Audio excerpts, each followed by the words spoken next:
Good morning, everyone. This is Miss T. I hope everybody is having a good weekend, enjoying themselves. And if you woke up this morning, you need to praise God for waking you up. There's a lot of people that didn't get up this morning. What I wanted to talk about today is I'm upset with y'all. How come nobody told me we were supposed to be boycotting the Asian stores? I had no idea. Asian restaurants, the salons and everything. I went Friday to get a pedicure. Me and my friend, and I wondered why this woman was being so overly friendly. I was like, "What?" She acted like she was going to lick my feet. I didn't know, but no, seriously, I didn't know there was a boycott. Seems what happened was the verdict of Asian man, business owner who chased a 14-year-old boy out of the store and unalived him with a gun, got off. His verdict was not guilty. And first of all, why was his trial? Why did this happen 3 years ago? But anyways,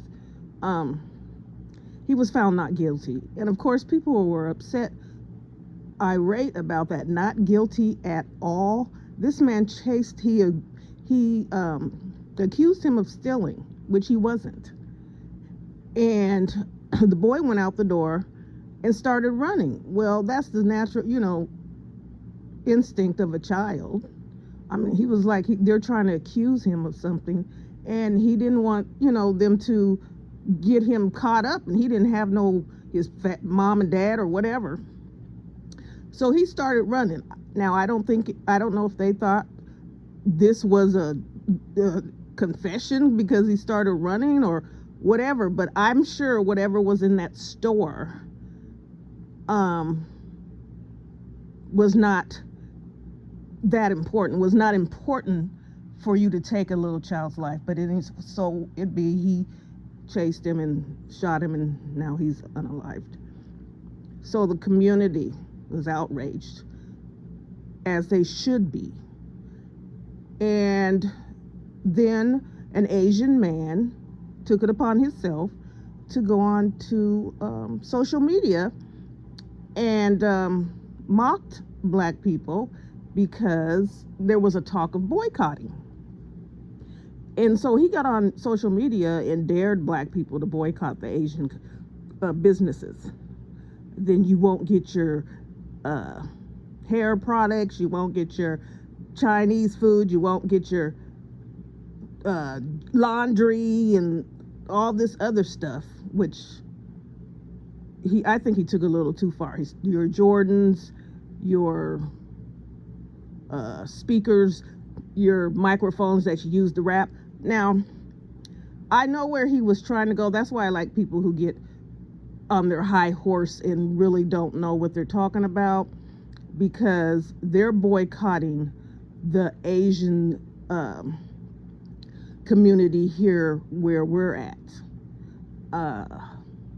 for the treatment of black people.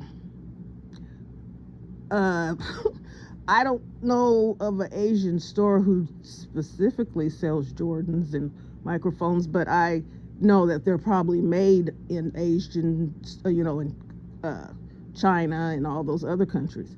So he took it a little too far, but it brings me back to a upload that I did before about boycotting white America, because actually they've done the same thing for years and then dared us to do and laughed and whatever, and life went on. But it's not a bad idea. It seems to be working. They did an interview. There's Asian people, they're going into Asian stores and they're empty, and they even seen an Asian woman crying, first of all, they need to go talk to the man who took it upon himself to be the leader of their community and tell people to boycott. That's who y'all should have a problem with. But what is happening now, even though it came out of something, very, very upsetting, the situation, but like I said, that has been going on for for years, something sparked communication and talking and different things in people, in black people. So now they are on the internet giving people lists of all black owned stores, which you can buy just about anything. But people were saying, black people were saying, I didn't even know. Well, I think it was because we were used to what the normal was. So the black businesses were not getting the support because nobody wanted to really take a chance on a new business, or, whatever. Or it just wasn't getting out, just like I didn't know. It has to, get out. So the beautiful thing is now they have communities that are only shopping in black-owned stores. And there was a black lady on there, and she was so happy that she said her store was so packed and she had so many sales that she's able to order more inventory. And she was so excited and thankful. And even a man outside, he went into an Asian store. If he's seen black people going in there, and he went in there and stopped them. We're not, and I'm gonna give you the list of people who, he told them where they could go, what hair supply, black owns hair supply that they could go to on the other side of town or something. And he said, and if it's out of your way, I'm sorry, but hey, we need to be inconvenienced. Who said justice and rights and standing up for yourself was supposed to be easy? We obviously know it has never been easy. But make them a little uncomfortable. People start losing money. Look at Target. That was the best inspiration. Target has a section for black people now. They got boycotted and lost millions of dollars. I don't like to exaggerate to make the story sound good, but you might want to check it. It might even have been in the billions. I'm not sure. But it works. But my thing is, why stop there? Who has been vocal in how they feel about us and how they treat us, and very visual in how they treat us? This will be a little bit more taxing. This will be a little bit harder to do because some of the, everything is made by white America, basically. There's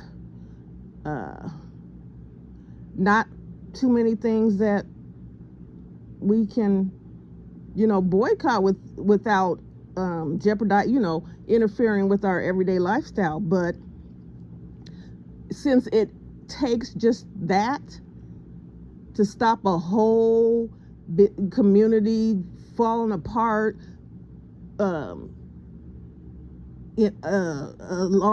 and scared and thinking they're going to lose their businesses, why don't we, why isn't it move on to shake up other people?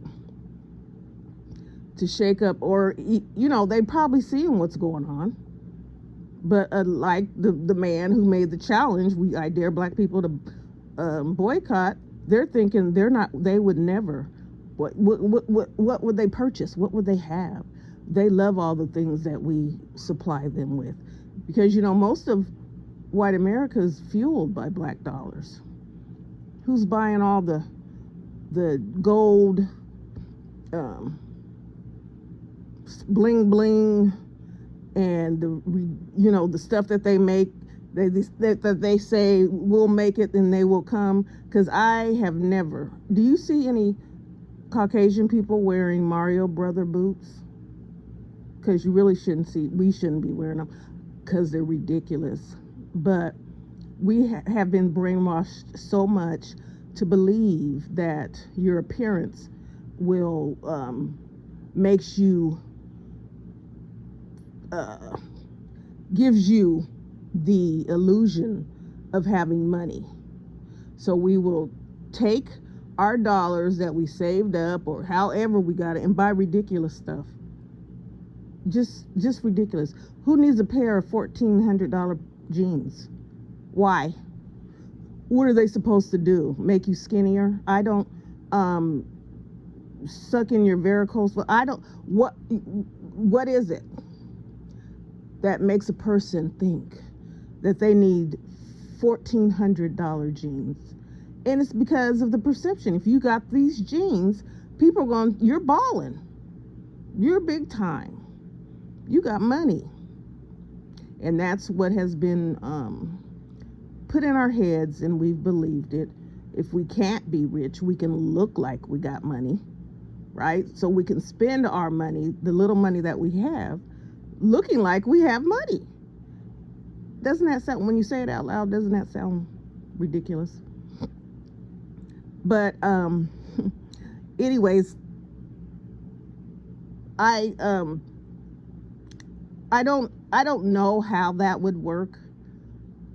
It maybe if you just cut back on some things, or find black-owned stores, and stop going to movie theaters and stay at home. Of course, the companies that are running the other stuff, you can't, just everywhere you go, because you're not going to be able to not spend your dollars. But just for the fact that they didn't think black people would come together, and some black people didn't think black people would come together, that they made a difference. And I know this man is somewhere kicking himself. He's probably hiding because the people in his community are probably after him, because they can't believe that this is happening. Again, since this has happened, we found out that there's been a lot of restaurants that have been found to be, one restaurant had 100 violations.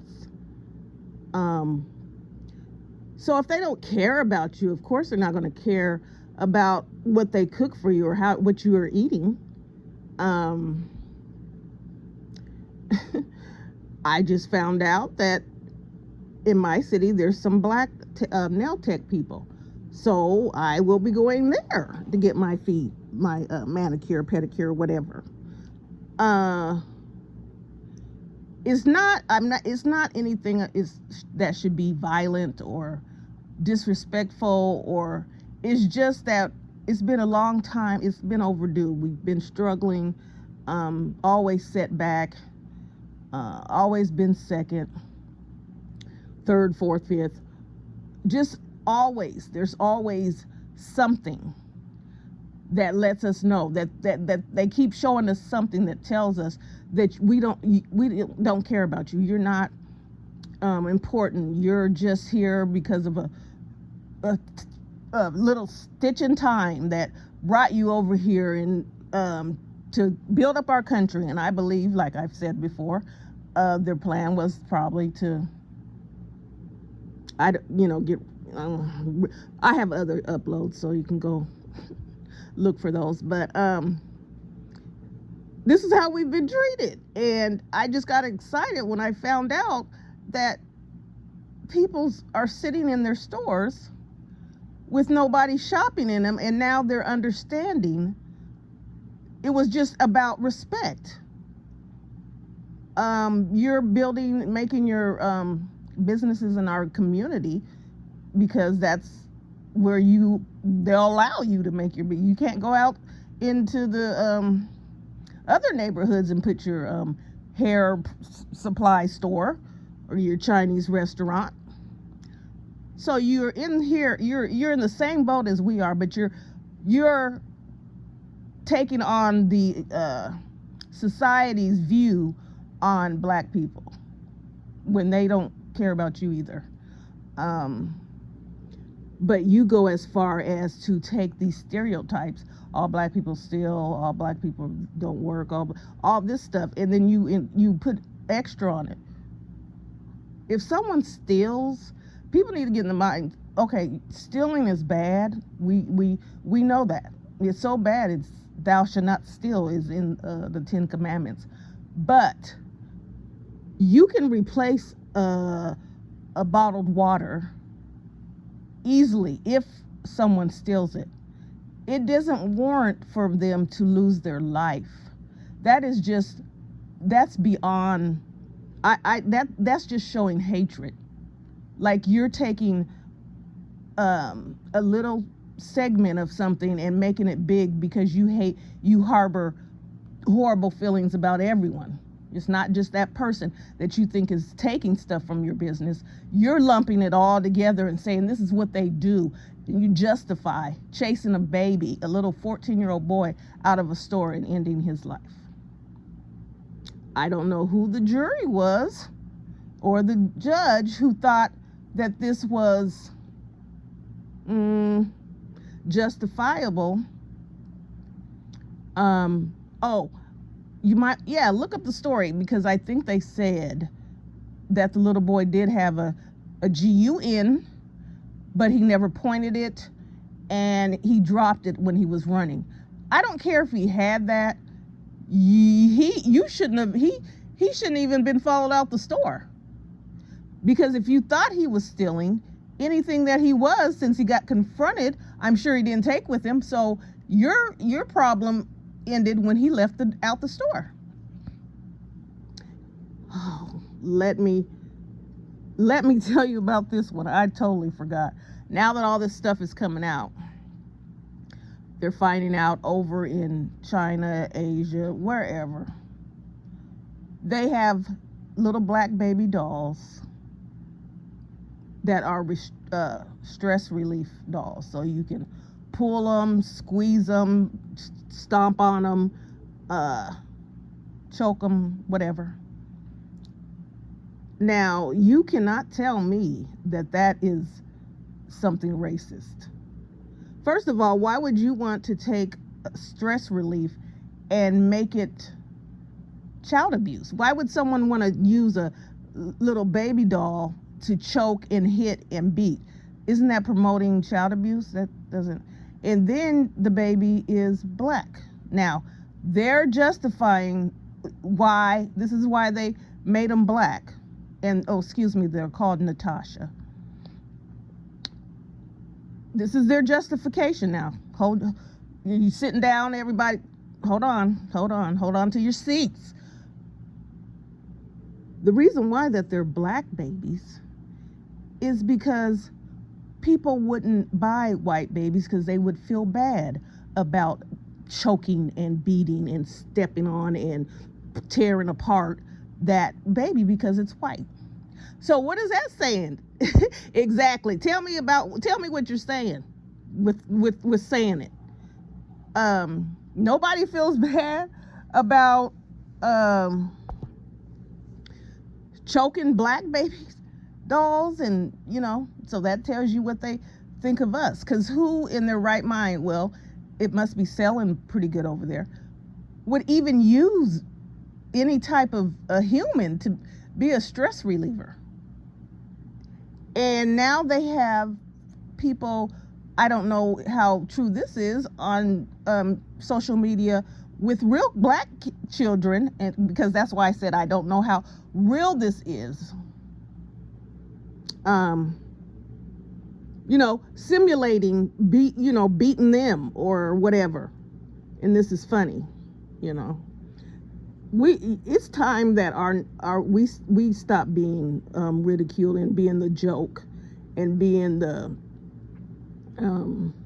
scapegoat and just everything. We've allowed it to happen. I'm afraid it was a bit of our fault, that we continue to let them escalate to where it is now. I'm not going to say that what Kanye West said about slavery being a choice, but there's a time where you don't have to accept what is given to you if you don't want it. Maybe that's the mentality, because back in the day you did have to accept whatever because you had no choice. But there's a little bit more rights now. There's a little bit more leeway for us to come in there and make a change, because they've, you know, dangled in front of our faces a few things that we feel like, oh, we're free. And, so, but we also have a voice. We have power in numbers. We have strength, because everyone's looking. Everyone looks at the black. We're the most talked about, the most studied, the most, just everything, the most copied, the most everything. People around the world, I don't care what they, the propaganda about how we are, yeah, they will treat us wrong, but they're fascinated with black people. They always have. They would take black people from Africa, the ones that they, and take them over in Europe, because they were so fascinated by just the way they looked, or, whatever. I told you the story about, I can't remember her name now. The African girl who, there was a tribe, and the whole tribe, their butts were really, really big, just like really big. They were so fascinated with her that they took her over to Europe, put her on display, abused and misused her, sold her to different men, put her in chains, put her in a cage like she was an animal. They did all this stuff to her, and she died at 27, I believe, from a disease, because she didn't have a choice to tell them, no, I'm not going to use my body. I don't want you touching me. I don't want to do this. No, you can't take me to your. She didn't have that choice. So that was her destiny. That was her life. That's what she had to endure. But since we have a little bit more freedom, a little bit more choice of what goes on in our life, we can make it a step further. We can tell you, no, I'm not going to buy that. No, I'm not going to visit that. No, I'm not going to vote for that. No, I'm not going to believe that. Nothing. We have a little leeway to say no. I'm hoping that people take this right here, what we're doing right now, and they take it. It doesn't have to be called a boycott anymore. It's just going to be the normal. It's just going to be the way of life. We're going to spend our dollars, our hard-earned dollars, because we work just like everybody else, pay taxes like everyone else, have to, follow the laws like everyone else. But for some reason, we don't matter. It doesn't, when it comes to anything else, healthcare or anything else, we don't matter, even though our money matters. So you might as well say we're not black, we're green to them. But that this becomes a way of life, that this is not just, we're boycotting, they can take that word out. We're not boycotting, we're doing what you guys do. Is it boycotting when you guys buy from your people? Do we see them buying from black-owned businesses? I don't know. I'm sure not. But I can't say that some of them don't. But what my point would be is, let's stop making it a hasty, way of thinking, like we're going to solve this problem. It's almost like looting. When something happens, when a verdict doesn't go the right way, we're going to tear up our neighborhood, not theirs. Well, yeah, the young ones have gone into theirs, but we want to make it no, it's not even a thought that we're boycotting. We're just supporting us. We're just taking care of us like you guys do. We're just making sure that the people who fought and struggled and were able to come up with all the different things they had to get a business, because it's not easy. You can, whatever is, the banks are going to give you a hard run.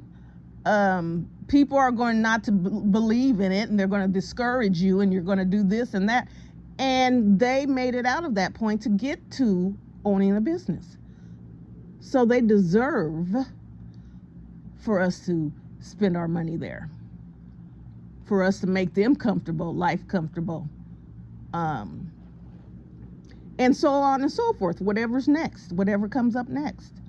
And so as we do that, they'll feel it that way. Because if we decide we're going to take our business somewhere else with certain things, I don't care what it is, if you still have to buy their stuff from them, they're still going to feel it, because it's going to be less of a profit when we're shopping with our own. So, like I said, I didn't know. No one told me. It was a joke. I really didn't know, though. So I guess it might have just started. It's getting out of word of mouth. Some people are taking it really, really seriously, and they're making lists of Black-owned businesses, and they're doing this and different things. And Asian people are starting to speak out, like they're sorry how Black people were being treated. But what I say is, if you make an apology after the damage has been done, it's not an apology, it's a strategy. And so, thank you. We accept apology, because you're admitting you were wrong, but we're not going to accept it as far as, okay, we're coming back. No, you sparked this. I'm so happy. I'm hoping that everybody hears about it, and not to boycott, just to support our Black-owned businesses, period. Not to boycott anyone, not to make you pay, we are going to take care of our own finally, like everyone else does in the world, and make our lives better, make us be able to stand up, make us our voice are heard, and start making demands. We don't have to put up with what you're trying to give us. If we take one business or one corporation and stop dealing with them so they can go bankrupt, and the word gets out, I'm sure there'll be some changes, because don't nobody want to get to that point. Don't nobody want to have a business that has been booming and making people billions of dollars a year, wanted to crash because something that happened to Black people. And now they see the first business that went under, and now is excuse me, I'm stuttering, I think, and now is in bankruptcy. They're not going to let you get to that point. They're going to start making changes then, because they see people ain't playing. We ain't playing. We're not playing. This ain't a joke. I know you thought it was a joke, but we're not playing. So I just wanted to put that out there. I was thinking about it, and I was actually studying it, reading it, and looking for information about it, because like I said, I didn't hear about it, the boycott. And it's probably because I'm not in a major big city, but it's effective, it's working, and all I can say is keep up what you're doing. We can start making changes in everything, demanding, education, healthcare, and all those different things. But you just have to start off little. You start off with this. Then we might, as we get going, we might decide, let's boycott Bank of America. I don't know. We're going to take all our money and put it in different. Then it goes from there. They'll get the point. They'll see, we might be next. We're going to have to make some changes. Ask Target. So that's all I really had to say. I hope everyone has the rest of their weekend is great. I hope that you're have a beautiful week. You spend some time with God, that you get a personal relationship with God. It's going to get hard and scary and difficult, and the only way that you're going to be able to make it through is knowing that God is with you. Because they're out in the headlines that China is mad and this and that, and they tell you all these things to hype you up, because I believe they want you to be mad or say they're getting close to war or whatever, so they can justify what they're doing. And I'm not not going to say the obvious, but I don't know. Who am I? But God be with everyone, and keep praying and stay strong. You are a beautiful people, beautiful, strong, endured so much for so long. Believe in yourselves and don't let anyone tell you otherwise. Until next time.